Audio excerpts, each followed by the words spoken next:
So I thought I'd finally get around to making a video, just a bit of a rundown on my engine. This is version 2.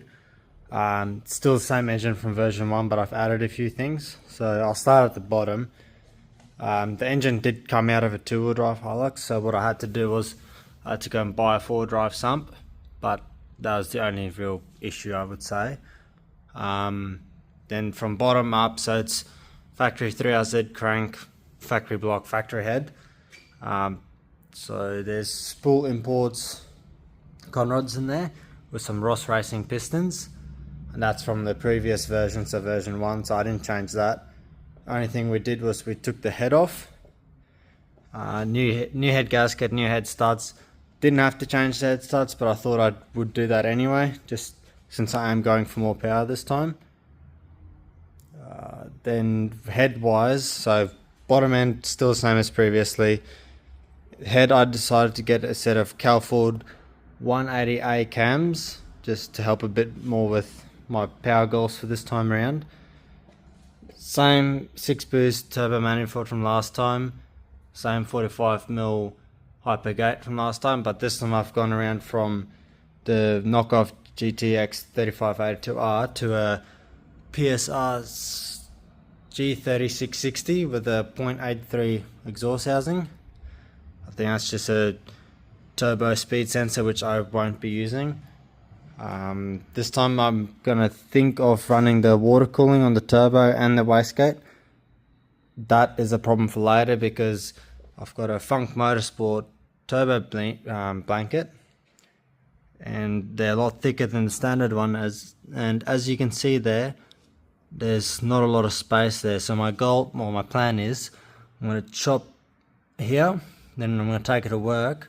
I'm going to machine that on more of an angle, that way it'll tilt the wastegate away, and that should give me enough room to run my turbo blanket and my wastegate beanie.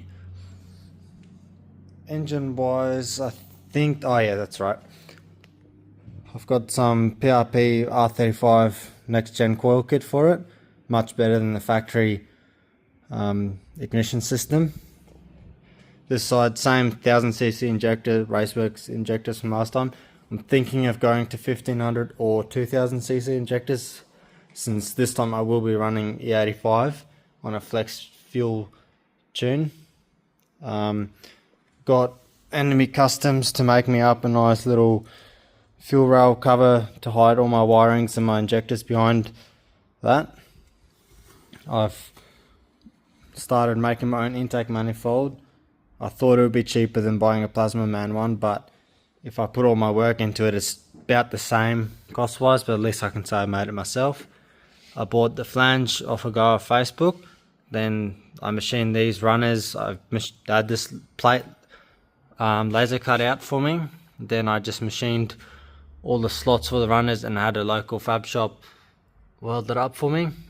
I still need to do the plenum, but that's an ongoing process. Factory fuel rail, it's good enough for what I'm running. I'm not planning on running 1000 horsepower. Bit of a wiring side of it. I'm redoing my whole wiring system, so with my new ECU, I'm running a full custom wiring harness. So I bought a PRP 6-cylinder injector harness. So the front injector will be for my air temp sensor, which is here. So I'll reallocate cylinder 1 for an air temp sensor. I've redone the wires. Then those cylinder 2, 3, 4 and 5 are my injectors, and then cylinder 6's wiring is going to be for my coolant temp sensor for the ECU.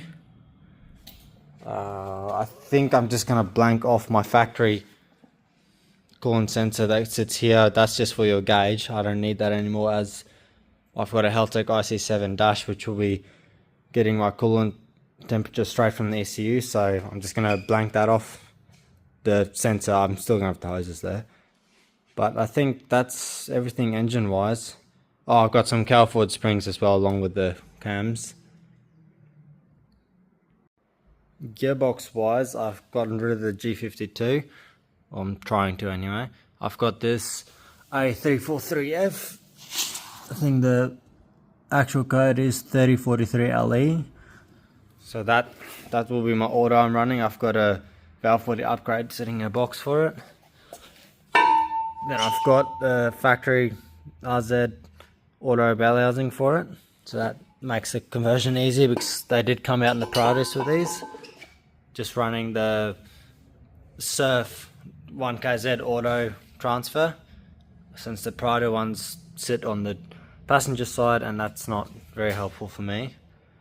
But that's pretty much a basic rundown on my auto conversion. I'm going to do the valve body upgrade and then go from there and see how well it holds up compared to the manual. If it holds up decently, I've got another one that I want to open up and upgrade the inside fully, but for now I'm just going to leave this unopened one just with the valve body upgrade and just see how much abuse it can handle. So over here I just got a service kit for it.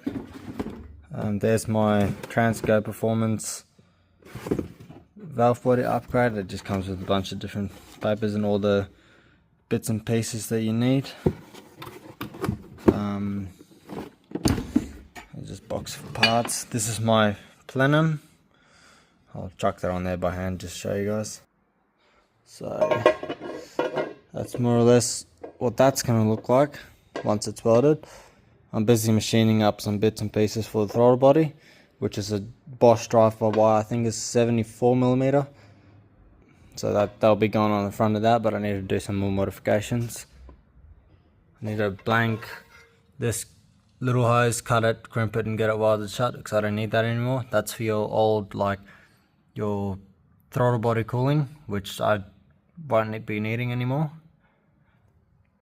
And another little thing, I do have the LCE Performance balance shaft delete kit that just eliminates the balance shafts. You remove them, put their blockers in, and it's just much less rotating bits and pieces, less load on the engine, and also less things that can go wrong, less timing chains, just the chain for the timing and that's it. No more extra unnecessary moving bits in there. I haven't personally noticed a difference when I'm doing the kit, so people say it makes the car run a bit rough or idles a bit rough with the balance shafts deleted, but from my personal experience the car idled and drove exactly the same after I deleted it compared to before.